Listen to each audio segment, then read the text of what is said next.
When I came back in the office, I was shocked to learn that this weekend, the biggest story was frenzied social media rumors speculating whether Donald Trump had died. For the record, Donald Trump is very much alive, okay? And no, we like our presidents alive. What we have here isn't traditional conservatism. It isn't traditional republicanism. It is authoritarianism. But I think a better word for it, as I think about it, one that more people can understand, is gangsterism, thuggism. We don't have Ronald Reagan anymore. We have Tony Soprano. He's holding people up, threatening them, bullying them, doing things that are beyond his legal power to do. Trump didn't just step into the swamp. He turned it into a carnival in charged admission. Stephen Colbert and George Conway sit in the front row, popcorn in hand, turning his chaos into sharp satire. Colbert tears apart Trump's fixation on hollow victories, mocking the AI-generated mugshot of Obama he flaunts like collectible cards. This isn't strategy, it's digital fan fiction masquerading as leadership. And Colbert makes sure the world watches as the emperor stumbles naked through history, completely oblivious to the punchline. Yesterday, Donald Trump made a hard right onto the fascism freeway and now he will deploy National Guard troops to Chicago. Our brave... Oh. Yes, boo. Our brave soldiers are not supposed to be wandering around American cities. The Marines' fight song isn't "From the halls of Montezuma, let's go eat Italian beef." That is not the mission. It's just absurd. I mean, it is absolutely silly. That case, the Bridgegate case was never criminal. Everybody knew it wasn't criminal. The Supreme Court found it wasn't criminal. But Donald Trump raises this now, long after, I'm sure, the statute of limitations is run, because that's what Donald Trump is about. If you're enjoying this video, don't forget to subscribe to the channel and tap the bell icon. Conway isn't here for laughs, but his critiques cut deeper than any joke. He explains that Trump views the Supreme Court the same way he views contractors, useful until they say no, and then suddenly they're crooks. The danger lies not only in the lies themselves, but in the way Trump treats the law like an accessory he can toss aside whenever it clashes with his wardrobe of grievances. Conway calls it exactly what it is, a blueprint for tearing down democracy through sheer temper tantrums. Holding people up, threatening them, bullying them, doing things that are beyond his legal power to do. And that scares people. It makes people pay protection money. We see Harvard possibly knuckling under to pay $500 million. We see these chip makers who are essentially saying, okay, take money from us. And we see the intimidation of people who have had the courage, like Miles, to speak out and criticize the president. Colbert drags Trump's rallies into the spotlight, mocking them as traveling carnivals filled with recycled slogans and airbrushed nostalgia. Each event feels less like a campaign and more like a fading cover band forced to replay the same songs long after the crowd has left the bar. He ridicules Trump for boasting about crowd sizes as if leadership were measured in ticket sales. The whole spectacle reeks of desperation, and Colbert skewers him for confusing noise with substance. Had 0 events on his schedule Wednesday, Thursday, or Friday, and one of the only signs that he might still be around was music in the Rose Garden, which the White House confirmed was the president's music, which I gotta say is not the strongest proof of life. Meanwhile, Conway delivers blow after blow over Trump's legal escapades. He notes that Trump's lawyers sound less like attorneys and more like improv comics, inventing wild excuses on the spot just to buy time. Each courtroom appearance turns into a sitcom episode, complete with cliffhangers, bad acting, and laugh tracks courtesy of Trump's wounded ego. Conway doesn't hold back. This isn't legal defense. It's performance art staged by a man who mistakes subpoenas for casting calls. He's not about the public. He's not about doing the right thing by America. He's about, oh, can I win a Nobel Peace Prize? Oh, can I defeat my enemies? Because he's obsessed with defeating his enemies, criticizing and ultimately now, because he has the power to do it, prosecuting people who disagree with him. And this is not America. This is not healthy. This is, and I hate, people don't want to reach this conclusion. This is authoritarianism. Colbert reserves some of his sharpest jabs for Trump's latest fixation on crime statistics. When Trump paints Chicago as a dystopian wasteland, Colbert gleefully dismantles the exaggeration with real data. He lands the blow with biting sarcasm, pointing out that for a man so obsessed with fake numbers, Trump treats facts like spoiled milk, best ignored while the stench only gets worse. Colbert's humor doesn't just mock the lie, it exposes how completely detached from reality Trump's entire pitch has become. Adding to all this terrible, morbid speculation, on Thursday, Vice President J.D. Vance spoke to the USA Today, and here's how he answered the question, are you ready to assume the role of commander-in-chief if needed? The president is in incredibly good health. He's got incredible energy. And while most of the people who work around the president of the United States are younger than he is, I think that we find that he actually is the last person who goes to sleep. He's the last person making phone calls at night. Okay.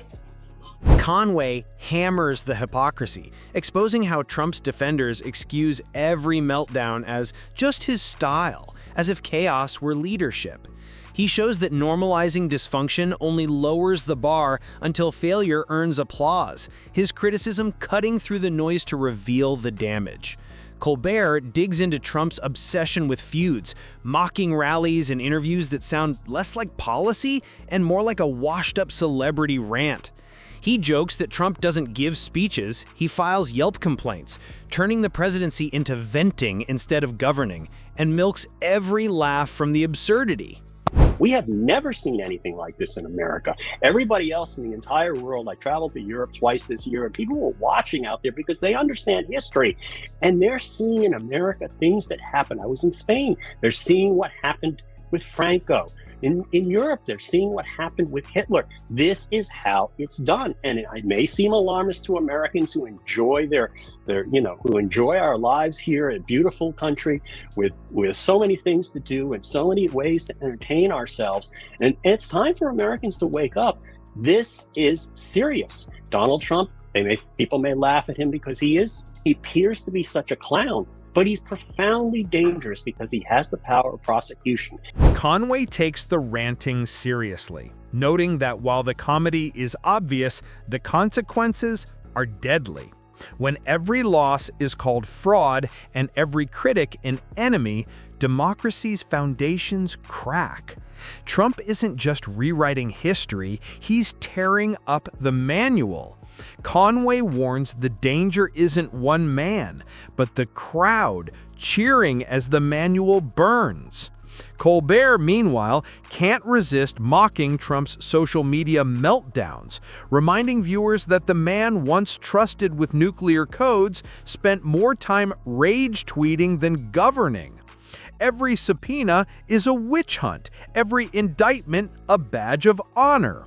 Conway adds that if everyone's chasing you with pitchforks, maybe you're not the villager, you're the monster. The excuses don't show strength, they show desperation. Trump isn't fighting the system, he's fleeing from it, demanding applause along the way. After Donald Trump won in 2016, your name was floated as someone who might work in his administration. You turned that down, and I was offered the job of head of the Civil Division of the Department of Justice, and I filled out all the forms. They ran my background check, and I was interviewing people who were going to work underneath me. I was sort of far along there, and then I just started having this queasy feeling like I don't really want to work in this administration, because what I saw was a shit show and a dumpster fire. The spectacle turns even more grotesque once the money trail appears. Colbert ridicules Trump's grifts, from overpriced sneakers to digital trading cards, mocking how a former president has sunk to peddling merch like a desperate influencer. The grandeur of the office reduced to QVC theater desperation, so small it's funny.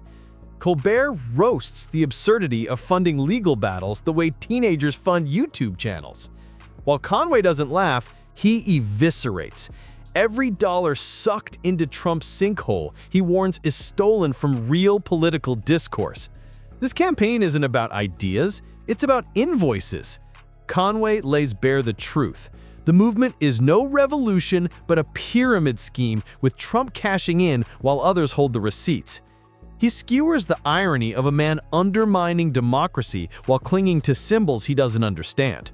For Colbert, it isn't patriotism, it's performance, a cheap stunt that fools no one but flatters his fan club in the front row. Today, I gotta say this, today Donald Trump's horoscope should have warned him he'd have a surprise run-in with a long-lost pervert, because the story of his disturbing friendship with Jeffrey Epstein keeps getting more. Earlier this summer, the Wall Street Journal reported that back in 2003, Trump contributed to a book for Epstein's 50th birthday. Conway sharpens the knife, warning that the danger isn't just theater, but the erosion beneath it. Trump hugs the flag for cameras while shredding the Constitution off stage. Conway stresses the real damage isn't the memes or monologues, but the precedent that truth and law are optional. He cautions the audience that the punchlines carry consequences. Colbert returns to Trump's compulsive need to broadcast grievances like a broken megaphone, every insult boomeranging back and making him the most mocked president in late-night history.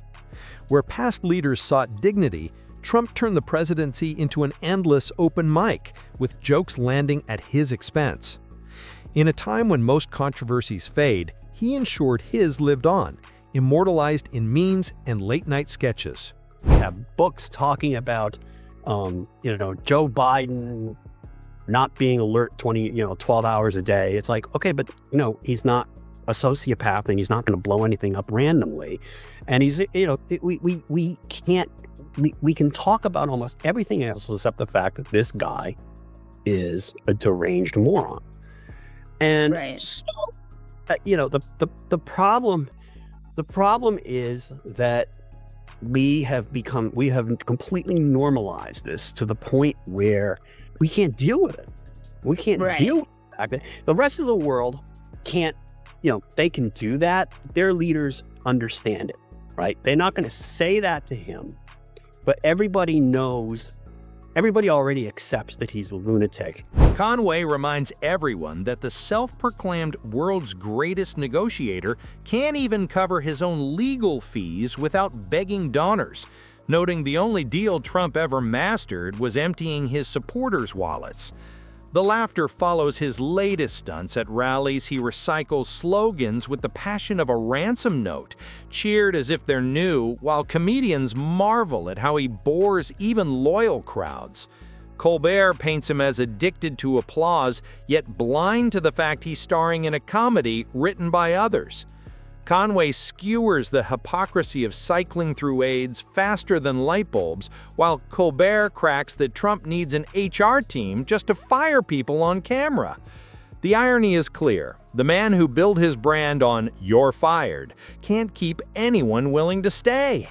The announcement during an Oval Office event yesterday where he added insult to invasion. Chicago is a hellhole right now. How dare you, sir? Chicago is not a hellhole right now. Chicago is not a hellhole until February. Then it is a sub-zero windswept vista of frozen Lake Michigan. The humor cuts deepest when they target Trump's obsession with image. Desperate to avoid looking weak, he ends up broadcasting weakness in every attempt to hide it. From the orange spray tan to the towering comb-over, every choice screams insecurity. Colbert jokes that historians may not debate his policies, but his tanning salon shade chart. Conway adds the knockout, saying Trump spends more time fixing his hair than shaping policy. They press into his tangled relationship with the law, where courtrooms feel like a second home, and every indictment casts him as the supposed victim. Even as evidence piles higher than Trump Tower, Colbert mocks the melodrama of a man who bragged about toughness but crumbles at depositions. He imagines historians one day reading Trump's all-caps tirades as tragic comic relics, proof the Oval Office once doubled as a diary of paranoia. Conway drives it home by noting Trump's idea of leadership is pressing send before thinking.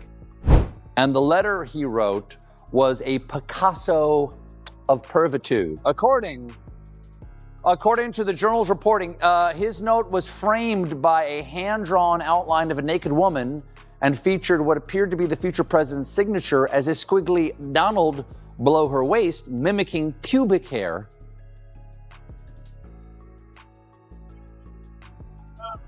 But wait, there's more. The note read in part, "Happy birthday, and may every day be another wonderful secret." They don't spare his business record either. Once hailed as golden, Trump's empire now stands as a cautionary tale of debt and hollow branding. Colbert quips that the only real value in his properties is the comedy they inspire, while Conway cuts deeper, saying Trump's greatest export was never real estate, but scandal. The roast then shifts to his vision, or lack of one. His campaign promises sound like recycled speeches stitched with grievances, each rally more therapy session than roadmap. Colbert laughs at how he can't outline a plan without airing complaints. The final blows land on his place in history. Trump dreams of being remembered as a political titan, but Colbert and Conway argue his true legacy is as America's most mocked leader. His scandals eclipse his policies, his tantrums overshadow his achievements, and his hunger for attention guarantees he'll never fade quietly. Yesterday, Trump posted, "Chicago is the worst and most dangerous city in the world by far." Worst and most dangerous? 2 words. You. Instead of being etched in marble, Trump's story will live on in punchlines, each retelling harsher than the last. Colbert and Conway leave the image of a man who sought power but found ridicule, dreaming of monuments, yet immortalized in memes and late-night jokes. He craved loyalty, but fostered betrayal and disillusionment. His saga unfolds not as the epic he imagined, but as a tragic farce where vanity clashes with responsibility. Every misstep adds another comic chapter, a gift for satirists and a stain for Trump, etched deeper with every scandal and gaffe that defines his time on stage.